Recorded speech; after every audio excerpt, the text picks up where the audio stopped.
সময় টিভির একটা নিউজে দেখলাম আমাদের দেশের প্রধানমন্ত্রী বলতেছে যে আমি ছাত্রদের জন্য গণভবনের দরজা খুলে দেব, ছাত্রদের সাথে আমি কথা বলতে চাই। আফসোস, যদি এই সিদ্ধান্তটা আপনি জুলাই মাসে নিতেন, জুলাই মাসে যখন ছাত্ররা আন্দোলন করতেছিল ওরা নিরস্ত্র ছিল, ওরা বলতেছিল যে আপনার সাথে কথা বলতে চায়, ওরা কোটা সংস্কার চায়, কোটা বাতিল চায় না, কিন্তু আপনি তখন সেটা করেন নাই, ওদের সাথে কথা বলতে আপনি প্রয়োজন বোধ করেন নাই।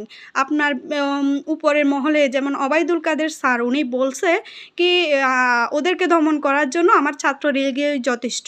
এখন যে সারা বিশ্বের কাছে আমাদের বাংলাদেশটাকে এভাবে যে সবাই নিউজ দেখতেছে, আমরা যারা দূরপ্রবাসে থাকি সবাই জিজ্ঞেস করতেছে যে আমাদের দেশে কেন এসব হচ্ছে, কেন কেউ যারা উপরের লেভেলে আছে তারা পদক্ষেপ নিচ্ছে না।